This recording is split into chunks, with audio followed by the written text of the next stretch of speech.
Bienvenue sur Africa 24 dans cette nouvelle édition du QG News. Voici les titres de l'actualité. S'inspirer du passé pour construire le futur ensemble, tel était le thème du 65e anniversaire de l'indépendance de la Guinée, célébré ce 2 octobre. Un traditionnel discours à la nation était donné la veille par le président de transition, Mamadi Doumbouya. Renforcement de la coopération bilatérale entre le Rwanda et Singapour. Les deux États ont scellé un protocole d'accord effectif pour une durée de 5 ans. Plusieurs secteurs sont ciblés, dont celui des TIC. Et puis le secteur bancaire africain face au défi de la digitalisation. Pour accélérer leur transformation numérique, de plus en plus de banques s'associent à des fintechs. Les détails à suivre dans ce journal. Mais tout d'abord, l'Algérie assurera la médiation en vue de trouver une issue à la crise politique nigérienne. Dans un communiqué diffusé le lundi 2 octobre, le ministère algérien des Affaires étrangères confirme que cette proposition de médiation a été acceptée par le Niger. Des discussions dites préparatoires seront orchestrées par le ministre Ahmed Attaf qui doivent se rendre prochainement à Niamey. Dans ce même communiqué, Alger indique par ailleurs avoir proposé à la junte un plan de transition de 6 mois avant un retour à l'ordre constitutionnel. Niamey, de son côté, stipule que la durée de la transition sera fixée par un forum national inclusif. Ce lundi 2 octobre était un jour de fête pour la Guinée. Le pays d'Afrique de l'Ouest célébrait le 65e anniversaire de son indépendance. La veille de cette célébration, le président de transition Mamadi Doumbouya s'est adressé à la nation. L'occasion pour le leader du CNRD de rappeler les objectifs de la transition sur le volet politique, économique et social. Les précisions de Aïcha Moyouzani. S'inspirer du passé pour construire le futur ensemble, c'est le thème du 65e anniversaire de l'accession à la souveraineté de la République de Guinée le 2 octobre. Lors de son adresse à la nation, le président de la transition, Mamadi Doumbouya, a dressé un bilan des avancées réalisées depuis le putsch du 5 septembre 2021. Il a souligné les progrès en matière de réconciliation nationale, de développement économique et de réforme institutionnelle. Sur le plan de la réconciliation nationale, le président Doumbouya a rappelé que le tissu social guinéen était complètement fissuré, la priorité de la transition étant de rétablir le vivre ensemble. En effet, le 5 septembre 2021, lorsque les forces de défense et de sécurité prenaient leurs responsabilités pour la rectification institutionnelle de notre pays, le tissu social était complètement fissuré, avec une quasi-absence des valeurs de vivre ensemble. Les Guinéens ne se regardaient plus en frères et sœurs. C'est pourquoi le thème central du 65e anniversaire de notre accession à l'indépendance n'est pas fortuit. S'inspirer du passé pour construire le futur ensemble. Ceci dans le but d'atteindre dans un ordre très précis, les 3 priorités de la transition qui portent sur le social, l'économie et le politique.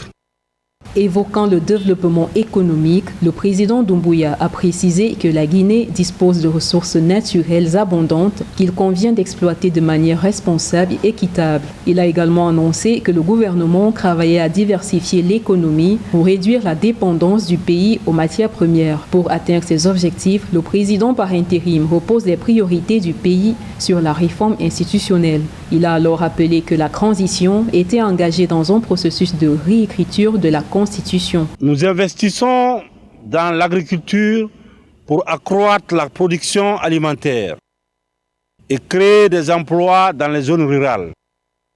Nous encourageons également les investissements dans les secteurs de l'industrie, de l'énergie, de l'infrastructure et des technologies de l'information pour stimuler la croissance économique.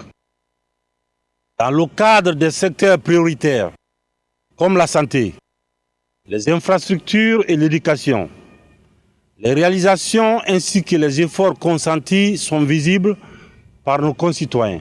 Le président Mamadi Doumbouya a conclu son discours en annonçant des réformes dans la fonction publique en particulier avec le projet de biométrisation des fonctionnaires en cours. Les différentes réformes engagées par le gouvernement de transition devraient ouvrir des perspectives d'emploi en plus des opportunités considérables qui seront offertes dans le cadre du projet minier Simandou qui prévoit la construction d'un chemin de fer d'environ 670 km pour relier le corridor minier à un port minéralier sur la côte guinéenne au sud de Conakry d'ici décembre 2024. L'actualité nous emmène également en Égypte où le président Abdel Fattah el-Sisi a officialisé sa candidature à la présidentielle, un scrutin qui se tiendra du 10 au 12 décembre prochain. Le chef de l'État qui brigue un troisième mandat l'a confirmé ce 2 octobre à l'issue d'une conférence de 3 jours. Le dirigeant égyptien affirme vouloir conserver le fauteuil présidentiel pour continuer à rêver avec un nouveau mandat. Il a par ailleurs appelé les Égyptiens à faire de l'élection présidentielle un vrai début d'une vie politique pluraliste et diversifiée. De nouvelles perspectives de coopération se dessinent entre le Rwanda et Singapour. Le ministère rwandais des Affaires étrangères et la Singapore Cooperation Enterprise sont signés un protocole d'accord en vue de renforcer le développement socio-économique des deux États. Effectif pour une durée de 5 ans, ce partenariat ciblera plusieurs domaines stratégiques dont les TIC, la cybersécurité ou encore les infrastructures. Marie-Raphaël Antolo. Le ministère des Affaires étrangères et de la coopération internationale du Rwanda et l'entreprise de coopération de Singapour ont signé le 30 septembre un protocole d'accord pour renouveler et renforcer davantage la coopération bilatérale et le développement socio-économique mutuel. Ce protocole d'accord qui va s'étendre sur une période de 5 ans va également permettre aux deux pays de collaborer dans des domaines critiques tels que les TIC, la cybersécurité, la durabilité et le changement climatique, le commerce du carbone, la planification urbaine des villes rwandaises, les zones économiques spéciales, le conseil technique en matière de développement des infrastructures et des transports, ainsi que le renforcement des capacités et le développement du capital humain. Cette coopération a été réalisable par le fait d'investir sur le peuple en mettant en place de bonnes politiques, en choisissant de bonnes politiques et en se soutenant mutuellement pour atteindre des résultats significatifs. Singapour et le Rwanda ont établi des relations diplomatiques le 18 mars 2005 et ont depuis conclu de nombreux accords commerciaux. Un accord visant à éviter la double imposition a été signé entre les deux pays en août 2014 afin de faciliter les échanges bilatéraux. Au cours des 5 dernières années, au moins une douzaine d'entreprises singapouriennes, dont les investissements total s'élèvent à plus de 100 millions de dollars américains, ont été enregistrés au Rwanda. Ce n'était un processus automatique qui doit être pris à la légère. C'était le fruit d'une étroite collaboration. Concernant le commerce du carbone, qui est un aspect relativement nouveau, le Rwanda s'apprête à dévoiler son système de marché du carbone lors du 28e sommet des Nations Unies sur le climat qui se tiendra du 30 novembre au 12 décembre. Ce nouveau protocole d'accord vient ainsi renouveler le précédent accord commercial entre les deux pays qui a expiré en octobre 2020.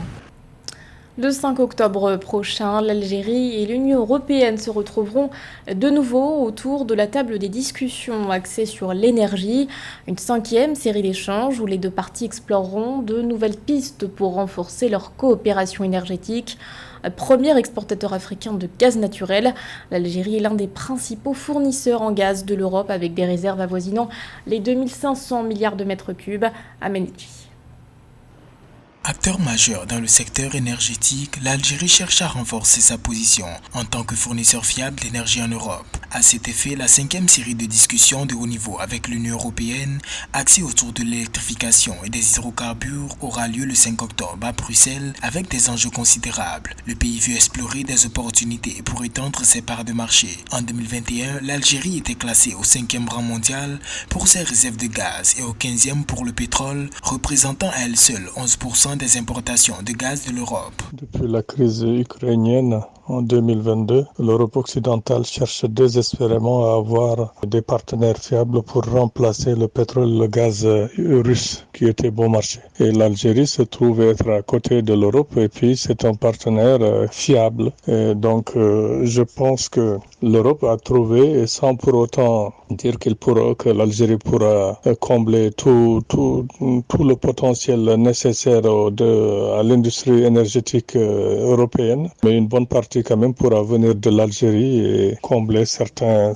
déficits. En détail, l'Algérie souhaite coopérer avec l'Union européenne en matière de transfert de technologies, de développement de compétences locales et d'investissements concrets dans des projets tels que l'hydrogène, l'énergie solaire et l'éolien. Selon le chef de la diplomatie européenne, Joseph Borrell, environ 90% des exportations de gaz algérien partent vers l'Europe et le pays dispose d'un excédent de production électrique de plus de 8000 MW par jour, ouvrant ainsi la possibilité d'exporter de l'électricité vers l'Europe. L'Algérie, par contre, devrait s'atteler à pouvoir trouver aussi en Europe occidentale des transferts de technologies qui vont rebooster son industrie. Donc, je pense, à mon avis, que l'Algérie aussi pourra tirer profit de l'Europe dans des transferts de technologies qui manquent à l'industrie algérienne. La collaboration entre l'Algérie et l'Union européenne vise par ailleurs à promouvoir la diversification du mix énergétique et à contribuer à la transition vers des sources d'énergie plus propres. L'enjeu pour l'Union européenne est également de sécuriser une source d'approvisionnement fiable en énergie. Avant de réduire les importations russes du fait du conflit avec l'Ukraine, l'Union européenne couvrait 40% de ses besoins en gaz et 30% de ses besoins en pétrole à partir de la Russie. Comment les établissements bancaires africains peuvent-ils accélérer leur numérisation ?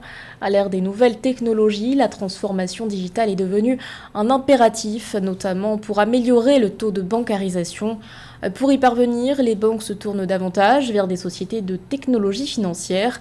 Selon un rapport de la Banque européenne d'investissement en Afrique subsaharienne, 2 banques sur 3 scellent des accords de coopération avec des fintechs. Philométine. Le secteur de la banque en Afrique est aujourd'hui en pleine mutation avec l'essor d'usages technologiques qu'offrent les opportunités du numérique. Les sociétés de technologie financière offrent aux utilisateurs des fonctionnalités plus avancées et presque tous les mêmes services que les banques traditionnelles. Selon la Banque européenne d'investissement, 2/3 des banques actives en Afrique subsaharienne nouent des accords de coopération avec des sociétés de technologie financière, s'y associent ou y investissent. Le digital est en train de créer ce que nous appelons une innovation de rupture dans beaucoup de secteurs. Et dans le secteur de la banque ne fait pas exception. Donc ça veut dire qu'il y a de nouveaux produits qui sont sur le marché. Et donc les banques étant trop rigides, étant trop réglementées, pivoter leur business plan vers des solutions innovantes à leur sein devient compliqué. Et donc la seule option qu'ils ont, c'est pouvoir coopérer avec les fintechs. Le développement de la finance numérique sur le continent est porté par l'adoption massive de l'argent mobile. Ce secteur est celui qui attire le plus l'investissement au sein du paysage technologique africain. Entre juillet 2021 et juin 2023, les fintechs africaines ont réalisé des levées de fonds d'un montant total de 2,7 milliards de dollars. Le système bancaire étant très rigide, donc la meilleure façon de pouvoir rapidement se positionner, de continuer par vivre de façon durable, c'est d'arriver à mettre en place cette coopération. En dehors de ça, ce que les banques peuvent faire, c'est de créer des structures parallèles qui sont autonomes, qui sont capables de pouvoir être agiles et de pouvoir répondre de façon rapide aux évolutions du marché, aux demandes de la consommation. Les banques traditionnelles et les fintechs visent toutes deux à fournir des services financiers agiles aux consommateurs. La technologie des fintechs sert à aider les entreprises et les consommateurs à gérer plus facilement leurs finances et leurs opérations. Cependant, 43% des banques africaines considèrent les fintechs comme une grande menace pour leurs activités, selon le rapport 2023 sur la transformation bancaire numérique en Afrique. Dans l'actualité sportive à présent, l'aventure s'arrête pour le Horoya Athletic Club. Le club guinéen n'est pas parvenu à décrocher son ticket pour les phases de poule de la Ligue des champions de la CAF. Les joueurs de Romain Foltz se sont fait éliminer malgré leur victoire lors du match retour face au club ghanéen Medeama Sporting Club. Score final 2-1. À l'aller, la sélection guinéenne s'était inclinée sur un score de 3-1. Retour sur cette rencontre avec Mamadou Mouktar Souari. Les deux buts marqués par le capitaine Okansi Mandila et Mohamed Keïta n'ont pas suffi pour rattraper la défaite concédée le 17 septembre au match aller 3-1. Score cumulé des deux rencontres, 3 pour le Oroya AC et 4 pour Mediama SC. Malgré la victoire à domicile samedi 30 septembre, 2-1, le Oroya sort ainsi au deuxième et dernier tour préliminaire de la Ligue des champions de la Confédération africaine de football avant la phase de groupe dont le coup d'envoi de la première journée est prévu le 24 novembre 2023. Quand tu prends défensivement, ok, mais même offensivement, au milieu du terrain, c'était pas comme cela. L'attaque, alors ils ont joué. Il n'y avait pas en réalité ce qu'on appelle, les grands entraîneurs connaissaient qu'on appelle le mouvement constant des attaquants. Vous voyez, parce qu'il y avait des petits détails, mais je crois qu'ils vont corriger. Parce qu'il y a eu changement d'entraîneur, beaucoup de joueurs ont bougé. Et ceux qui sont là, on a fait venir des jeunes joueurs qui promettent beaucoup, mais dans l'avenir, je crois que ça peut faire feu. Le club ghanéen Mediama Sporting Club intègre les phases de groupe de la Ligue des Champions, une première dans la compétition continentale pour ce club créé en 2022, grand motif de satisfaction pour l'équipe dirigée par Austin Adotei. Ce n'est pas facile de battre le Oroya 3-1 à l'aller et ici. Bien qu'on a perdu, je suis très heureux parce que nous avons atteint l'objectif qu'on m'a fixé, celui d'aller en phase de groupe. Pour le Oroya, cette élimination avant la phase de groupe de la Ligue des champions de la CAF conduit le club à manquer pour la 8e fois cette compétition. Au niveau national, le Oroya, avec 20 titres de champion de Guinée, a terminé 2e de la saison au championnat de football de Ligue 1, clôturé le 18 juin 2023. Le Oroya s'est classé 2e de la saison 2023 derrière Afia, autre équipe guinéenne qui ne participera pas à la phase de poule de la Ligue des champions de la CAF après son élimination par le club marocain Wydad 3-0 au match retour le 30 septembre pour un score cumulé de 4-1 en 2 rencontres. C'était le journal de la rédaction. Merci de votre fidélité. L'actualité continue sur Africa 24.